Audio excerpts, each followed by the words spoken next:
በስመ አብ ወወልድ ወመንፈስ ቅዱስ አሐዱ አምላክ አሜን።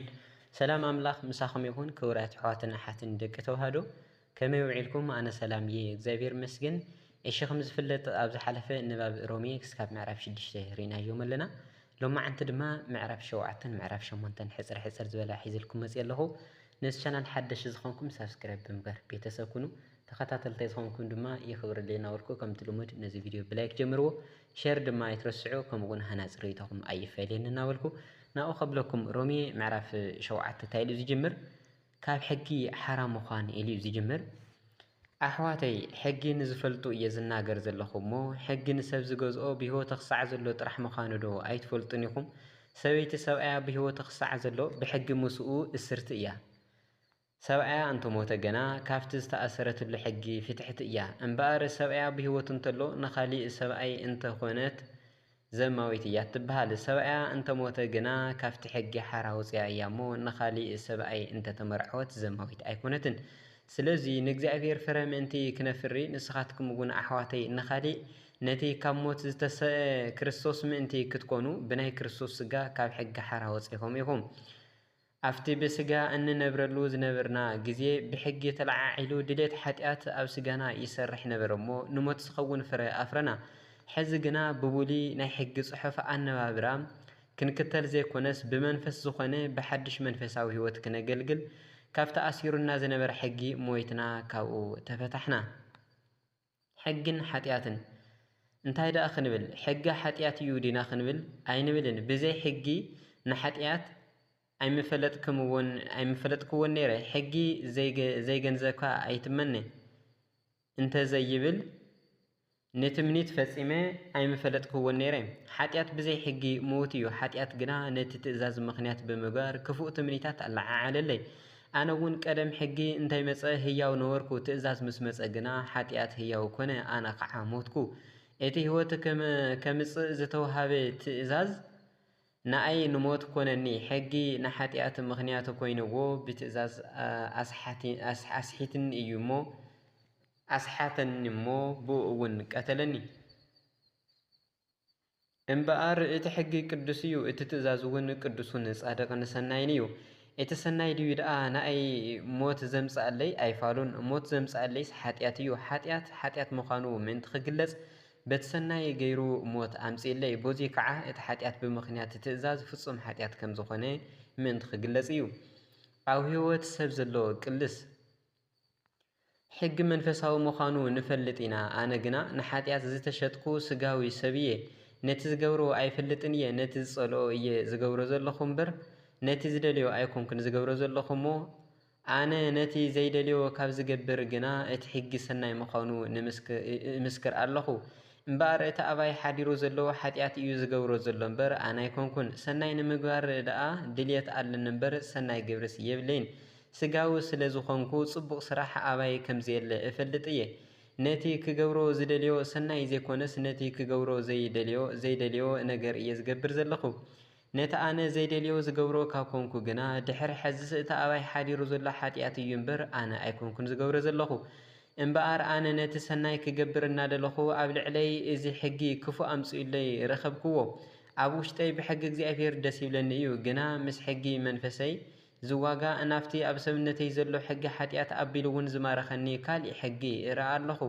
ኣነ ዝተዋረድኩ ሰብየ ካብ ዝመዋት ሰብነት መንኮን ከድሕነኒ እዩ። እምበኣርስ ኣነ ብሓሳበይ ንሕጊ እግዚኣብሔር ብስጋይ ድማ ንሕጊ ሓጢኣት እግዛእ ኣለኹ እሞ ነቲ ብጎይታና ኢየሱስ ክርስቶስ ዘድሕነኒ እግዚኣብሔር ምስጋና ይኹኖ ኣሜን። ተወሳኺ ንባብ ሮሜ ምዕራፍ 8 ድማ ካብ መንፈስ ቅዱስ ዝርከብ ህይወት ኢሉ እዩ ዝጅምር። እምበኣር ሕዚ ነቶም ብኢየሱስ ክርስቶስ ዘለዉ ኩነኔ የብሎምን። እቲ ኣብ ኢየሱስ ክርስቶስ ዘለዎ ናይ ህይወት መንፈስ ሕጊ ካብቲ ሕጊ ሓጢኣትን ሞትን ሓራ ኣውፂና እዩ እሞ ብስጋ ስለ ዝደኸመ ሕጊ ክገብሮ ዘይከኣለ እግዚኣብሔር ንወዱ ብምስሊ ሓጢኣተኛ ስጋን መስዋእቲ ሓጢኣትን ክኸውን ልኢኹ ነቲ ሓጢኣት ብስጋኡ ክኾኖ፣ እዚ ከዓ ብፈቃድ መንፈስ እምበር ብፈቃድ ስጋ ኣብ ዘይንነብር እቲ ሕጊ ዝጥይቆ ጽድቂ ኣባና ምንቲ ክፍጸም እዩ። እቶም ከም ፈቃድ ስጋኦም ዝነብሩ ኩሎም ነቲ ናይ ስጋ እዮም ዝሓሱ፣ እቶም ከም ፈቃድ መንፈስ ዝነብሩ ግና ነቲ ናይ መንፈስ እዮም ዝሓሱ።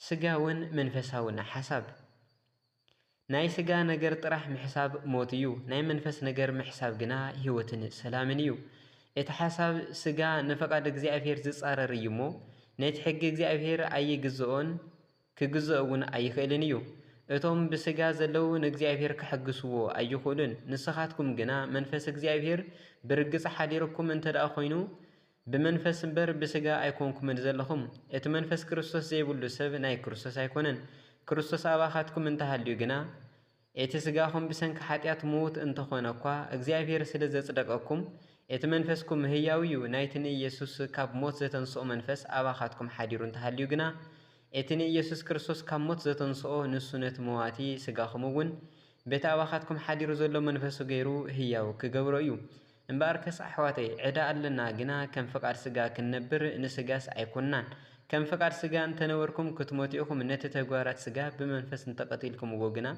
ብህይወት ክትነብሩ ኢኹም ኩልኹም እቶም ብመንፈስ እግዚአብሔር ዝምርሑ ንሳቶም ውሉድ እግዚአብሔር እዮም እሞ ንሳቶም ንስኻትኩም ነቲ ብኡ ጌርና አባ አቦ ኢልና እንጽውዐሉ መንፈስ ውሉድነት ኢኹም ዝተቀበልኩም እምበር ናብ ፍርሓት ክትምለሱ መንፈስ ባርነት ኣይተቀበልኩምን ንሕና ውሉድ እግዚአብሔር ምዃንና ከዓ እቲ መንፈስ እግዚአብሔር ባዕሉ እዩ ምስ መንፈስና ኮይኑ ዝምስክር እምበኣር ውሉድ እግዚአብሔር ካብ ኮንና ወርስቲ እግዚአብሔር ኢና ንእግዚአብሔር ወረስቱ ካብ ኮንና ከዓ ንክርስቶስ መዋርስቱ ኢና ሙሱ መከራ እንተተቀበልና ሙሱ እውን ክንነብር ኢና ብዛዕባ ዝመጽእ ክብሪ ሰጋይ እዚ ዘመን እዙይ ምስቲ አባና ክግለጽ ዝመጽእ ዘሎ ክብሪ እንትነጻጸር ከም ዘይመጣጠን እቆጽሮ ኣለኹ ኩሉ ፍጥረት እቲ ምግላጽ ደቂ እግዚአብሔር ባህርታ ይጽበዩ ኣሎ እቲ ፍጥረት ንኸንቱ ተገዚኡ ኣሎ እሞ ብድልየቱ ዘይኮነስ በቲ ብተስፋ ዝግዝኦ እዩ ግና ካብ መግዛእቲ ወፂኡ ደቂ እግዚአብሔር ሓራ ኮይኖም ናብ ዝኣትውላ ክብሪ ከኣትዉ ተስፋ ኣለዎ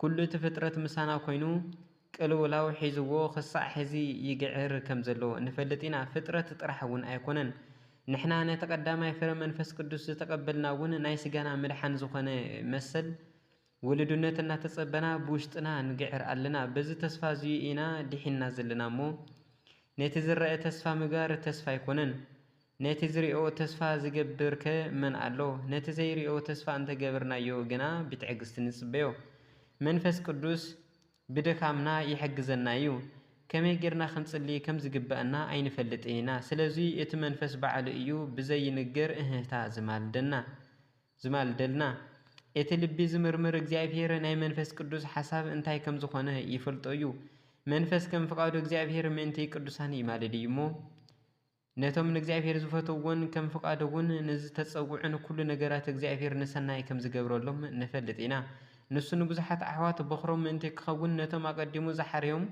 ንምስሊ ወዱ ክመስሉ ኣቀዲሙ መደቦም ነቶም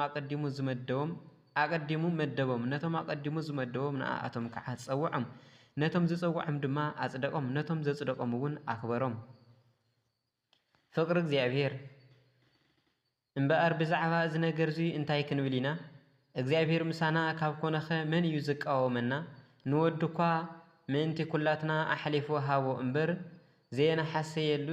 ዘየናሓሰየሉስ ከመይ ደኣ ምስኡ ኩሉ ብልግሲ ዘይህበና እቲ ዘጽድቅ እግዚአብሔር እዩ ነቶም ናይ እግዚአብሔር ሕርያት ዝኸሶም ደኣ መን እዩ እቲ ዝኹንንከ መን እዩ እቲ ዝሞተ ካብ ሞት ዝተንሰየ ኣብ የማን እግዚአብሔር ኮይኑ እውን ምእንታና ዝማልድ ኢየሱስ ክርስቶስ እዩ ካብ ፍቅሪ ክርስቶስ ዝፈልየና መን እዩ መከራ ድዩ ጭንቂ ድዩ ስደት ድዩ ጥሜት ድዩ ዕርቃን ድዩ ፍርሓት ድዩ ወይ ሰይፊ ምእንታኻ በብመዓልቱ ንቕተል ኣለና ከም ዝሕረዱ ኣባጊዕ እውን ተቆጸርና ተባሂሉ ከም ዝተጻሓፈ እዩ እምበኣር ኣብ ልዕሊ እዚ ኩሉ በቲ ዘፍቀረና ክርስቶስ ካብቶም 10 የመና ንበልጽ ኢና ስለዚ ሞት ኮነ ህይወት መላእክቲ ኮኑ ገዛእቲ ዘሎ ኮነ ዝመጽእ ወይ ዝኾነ ሓይሊ ላዕለዋይ ኮነ ታሕተዋይ ካሊ ፍጥረት እውን እንተኾነ ካብቲ ብጎይታና ኢየሱስ ክርስቶስ ዘሎ ፍቅሪ እግዚአብሔር ከቶ ክፈልየና ዝኽእል ከምዘየለ ተረድየ ኣለኹ ይብለና ስለ ቃሉ በዓል ቤት ዝኾነ ልዑል ባህሪ እግዚአብሔር አምላኽና ክብርን ምስጋናን ይብጻሕዮ ንባብ ሮሜ ምዕራፍ 9 ይቀጽል ወስብሐት ለእግዚአብሔር ልዑል ወለወላዲቱ ድንግል ወለመስቀሉ ክቡር አሜን